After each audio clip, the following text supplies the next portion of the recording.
রুদ্র তার হবু স্ত্রীর চেহারা একদমই পছন্দ করত না। বিয়ের রাতে সে অনন্যাকে নেশার ওষুধ খাইয়ে অচেতন করে ফেলে, তারপর চুপি চুপি তাকে ফেলে পালিয়ে যায়। কিন্তু আশ্চর্যভাবে অনন্যা মারা গিয়ে আবার পুনর্জন্ম লাভ করে।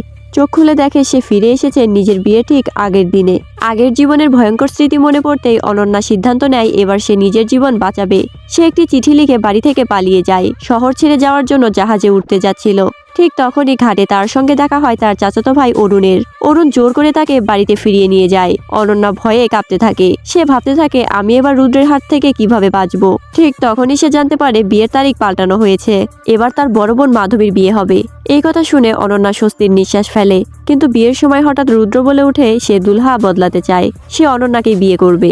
ভয় পেয়ে অনন্যা সঙ্গে সঙ্গে পালিয়ে যায়। রুদ্র তার পেছনে পেছনে ধাওয়া করতে থাকে। শেষে অনন্যা গিয়ে পৌঁছায় নদীর ধারে, কিন্তু সেখানে কোনো নৌকা নেই। রুদ্র কাছে এসে স্পষ্ট করে বলে যে করেই হোক আমি তোমাকেই বিয়ে করব। আগের জীবনের কষ্ট মনে পড়তেই বাঁচার চেষ্টা হিসেবে অনন্যা নদীতে ঝাঁপ দেয়। কিন্তু আবারও সে মারা যায় এবং আবার পুনর্জন্ম নিয়ে ফিরে আসে সেই একই দিনে। চোখ খুলে সে দেখে একটি পুতুল। পুতুলের গায়ে তার নাম লেখা। ঘুরে তাকাতেই দেখে রুদ্র সামনে দাঁড়িয়ে। হতাশায় ভেঙে পড়ে সে। এবার অনন্যা নিজেই ঘুম পাড়ানোর ওষুধ বানায় এবং পালানোর পরিকল্পনা করে। কিন্তু রুদ্র সব বুঝে ফেলে। এবারও অনন্যা প্রাণ হারায়, ঠিক যেমন হওয়ার ছিল। তৃতীয়বার আবার অনন্যা ফিরে আসে বিয়ের ঠিক আগের দিনেই। এবার সে জানে পালিয়ে যাওয়া নয়, এবার তাকে একদম অন্য কিছু করতে হবে। তোমরাই বলো এবার অনন্যা কিভাবে বাঁচবে।